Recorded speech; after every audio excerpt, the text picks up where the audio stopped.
Welcome to student परीक्षा। जैसा कि हम जानते हैं, केंद्रीय विद्यालय कक्षा 1 के लिए जो फॉर्म है वो मार्च के पहले हफ्ते से शुरुआत होने की उम्मीद है।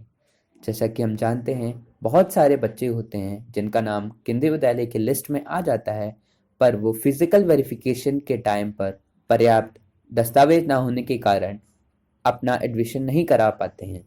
तो आज हम आपको बताएंगे कि कौन कौन से वो दस्तावेज हैं जो बहुत ही ज़रूरी हैं केंद्रीय विद्यालय के फिजिकल वेरिफिकेशन में, जो कि स्कूल में होता है।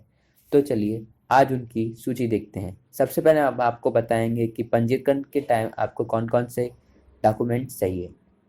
तो सबसे पहले जब पंजीकरण होता है तो आपका जो एक वैलिड सिम कार्ड होना चाहिए, मतलब आपके पास एक मोबाइल नंबर होना चाहिए, क्योंकि इसी मोबाइल नंबर पर आपको सूचित किया जाता है कि आप स्कूल में आकर अपना वेरिफिकेशन करवाएं। और एक ईमेल आईडी होना चाहिए। ये दोनों चीज़ें बहुत ही ज़रूरी होती हैं, क्योंकि इन्हीं से आपको एक सूचना मिलती है कि आप इस तारीख को आकर अपना डॉक्यूमेंट वेरिफिकेशन करवाएं। पंजीकरण के समय आवश्यक दस्तावेज।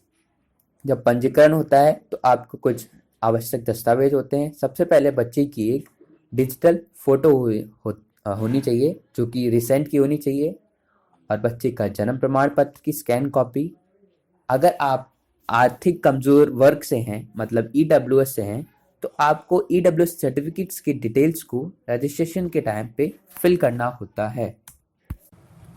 अगर किसी के माता पिता अगर कोई सरकारी कर्मचारी हैं तो उनकी हमें ट्रांसफ़र की डिटेल्स की भी क्रेडेंशियल चाहिए होती हैं। तो चलिए अब आगे देखते हैं। स्कूल में सत्यापन के लिए आवश्यक दस्तावेज।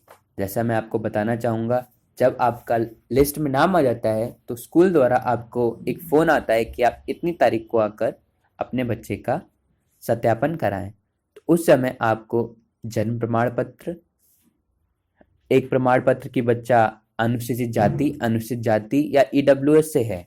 आपको बताना चाहूँगा कि जो ईडब्ल्यूएस का सर्टिफिकेट होता है, ये 3 महीने पहले का ही होना चाहिए, क्योंकि इससे पुराना सर्टिफिकेट वो लोग मान्य नहीं करते हैं। उसके बाद आपको प्रूफ ऑफ रेसिडेंस चाहिए, मतलब मूल निवास, बच्चे का आधार कार्ड, बच्चे का रक्त समूह प्रमाण पत्र मतलब ब्लड ग्रुप सर्टिफिकेट।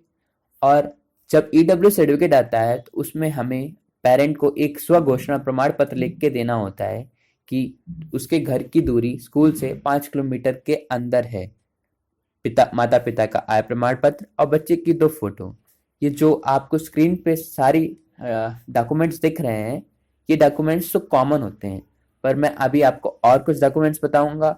वो सबको नहीं देने पड़ते हैं, केवल कुछ वर्ग के लोगों को ही देने पड़ते हैं। जैसे कि अगर कोई बच्चा विकलांग है, विकलांग की श्रेणी में आता है, तो उसे विकलांगता प्रमाण पत्र देना होता है। अगर कोई डिफेंस किसी के मम्मी पापा डिफेंस में हैं या वो रिटायर हो चुके हैं तो उन्हें उसका प्रमाण पत्र देना होता है। अगर कोई किसी के ग्रैंड चिल्ड्रन केवीएस के एम्प्लॉय रह चुके हैं या किसी के मम्मी पापा हैं, तो उन्हें अपना एक रिलेशन सर्टिफिकेट देना होता है कि ये हमारा ग्रैंड चिल्ड्रन है, उसका सर्टिफिकेट उनको देना पड़ता है।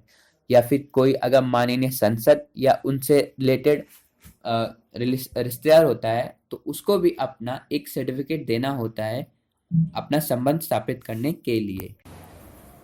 तो ये सारी डॉक्यूमेंट्स को मैंने आपको बता दिया है। अगर आपको कोई भी सवाल हो तो आप हमें कमेंट कर सकते हैं। साथ ही मैं आपको डिस्क्रिप्शन बॉक्स में एक पीडीएफ दूंगा, जिसके माध्यम से आप पता कर सकते हैं कि आप सत्यापन के लिए आपको कौन कौन से डॉक्यूमेंट चाहिए।